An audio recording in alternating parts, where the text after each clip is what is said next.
Hey, this is Aaron. Today I'm standing in front of, next to whatever, a 2021 Nissan Kicks.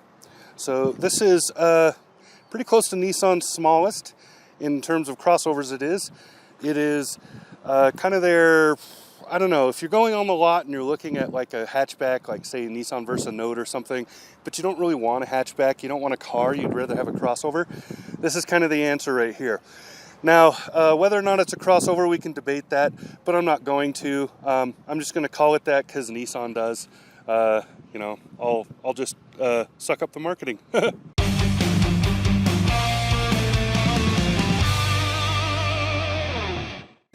This is a great blue color. It's a really nice little car. There's only one powertrain, one engine option. There's only one most everything option. As far as I know, there's no all-wheel drive option for this either. But it's a very small subcompact vehicle.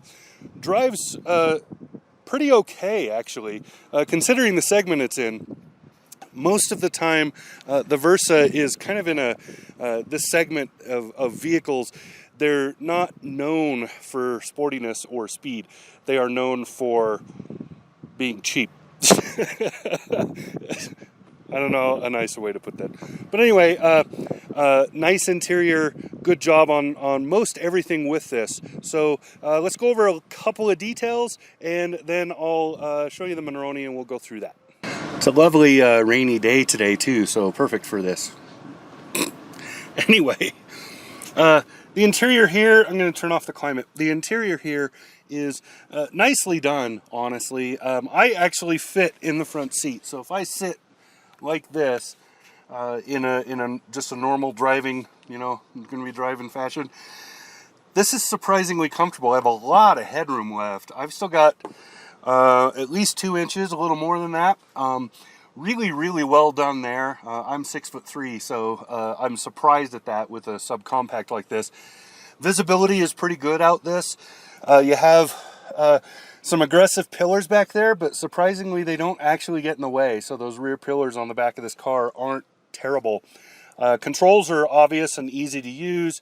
Nissan's infotainment is a little bit behind the curve comparatively, but this has the upgraded, the biggest you can get, the best you can get, and it's useful for all the stuff you normally do. So I currently have my phone Bluetooth to it and have been streaming music from there. You have Apple CarPlay and Android Auto and all that stuff. So nicely done on this. Fuel economy is good. We'll go over that when we look at the Monroney. And just nicely set up. The interior, if you get this up-end package, this top end, I believe, what is it, the SV, then you end up with this kind of faux leather. I don't think it's real leather. This faux leather over here, and then the wrap on the dash, and that pushes this up a notch. Otherwise, it's black hard plastic, so if you don't want that, you're going to need to spend a little more money. So the back seat of the Kicks is also really good. Sitting in it like this with the front seat adjusted for me, my knees are hitting, but again, this is a subcompact car. Now, it doesn't look like I have any headroom, but I actually have more than the thickness of my fingers, so probably, I'm going to say, an inch of space up here, which is surprising because in a subcompact, I'm normally pretty jammed in. Like, I feel pretty in there. Shoulder room, I would not want a third person in this vehicle. That would really suck across the back. But otherwise, wonderful seating and setup. Just feels really good. You've got a couple of USBs back here and a lot more cabin space than you would expect from a vehicle this size. Let's go look at the cargo end. So back here on the cargo side, you can see a pretty decent size. I can reach the back of it, but again, I'm 6'3", I have pretty long arms. And you have a lot of usable space right here. The back seats fold down so you can add more space. And yeah, you just have a decent amount of space and places to put things. Little grocery hooks, pretty smartly done, I like it. So back in the driver's seat, the little Kicks here is a pretty good little vehicle.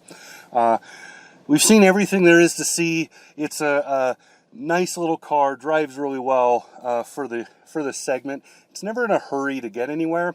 It is kind of slow. It is a little, but that's kind of part and parcel for the segment. So looking at the Monroney here, you can see there's it's the 1.6 liter 4-cylinder CVT. The CVT is really what's sucking the life out of this thing.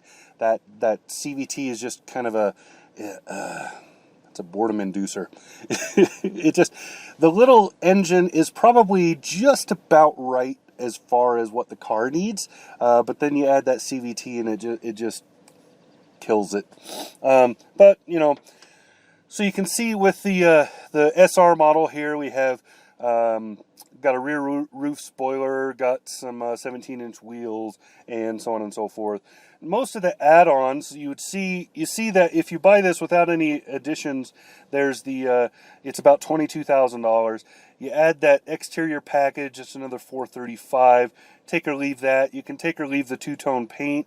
I would definitely get the cargo mat and floor mats, either rubber or these carpeted ones. The kick plates you can take or leave. Interior electronics. So that's the ambient lighting, the door pocket lights, and the auto dimming frameless mirror. Premium package plus $1,200. Now this I would spend the extra payments for, because with this you're getting the better infotainment, you're getting the upgrade to that Bose audio, which is friggin' kicking. It's a really good stereo, and you need it because this is a very loud vehicle. It is on the low end of the price scale, so you don't get the kind of sound damping you get from a higher end, premium level vehicle. And then you get a few other things like the Primetex, whatever it's called, the full leather seats, which are a big upkick in this car. They really do make it feel a lot more spendy than it actually is. And yeah, the cargo area tonneau cover and a few other things. Security system, heated front seats, and steering. When the weather's like it is today here, you kind of want that stuff. Anyway, the black alloy wheels, take or leave that. I think they look really good on this particular package, but you can get them, you could delete that and just stick with the regular alloys and be just fine with this car. And in other colors, the black alloy would not look as good. So, it's up to you. Blue would not be my favorite color for this, but that's because I like orange. That's like my favorite. And this particular vehicle has a fair number of lipstick colors you can choose from. So definitely go through that configurator and check it out. So all told, as I'm sitting in it with the shipping, this car is $26,730. That is amazingly cheap in today's market. It's pushing the end where you could be getting into a slightly larger vehicle. You could be moving into the Rogue or something with that, but you'll be in the low end of the Rogue. And so you make your choice. You want the high end of the smaller vehicle, the lower end of the bigger vehicle. What do you want? But pretty good setup. I'm impressed with that price tag. Now, fuel economy. I only did a highway test. I did not do a round town because I just don't do city tests. They never work. So highway test, this is rated at 36 mpg by the EPA, and I was able to get slightly better than that, almost 36 and a half. So in my loop, which is about 20 odd miles, 22 miles, I think, so long story short, I go to the fuel station, fill it up, do a loop, 22 or 11 miles, give or take one way, about 11 miles back on the same road going the other direction. That accounts for any elevation changes. Get all the way back, go in, top off, do the math, and I ended up with really close to 36 or 36 and a half. So really good job on that. So great little car. It's cheap. There's good so some things in it are cheap. That just goes with the territory. This is an entry-level vehicle. This is for somebody who wants a vehicle but doesn't want to spend their entire paycheck on it, and somebody who wants a brand new vehicle instead of trying to find used, or maybe they're finally getting out of that used market. This is a great choice. And I came here to Cheyenne's skate park for a reason, because That's the demographic. So there you go. That's what I got. This has been Aaron in the 2021 Nissan Kicks. Talk to you again soon.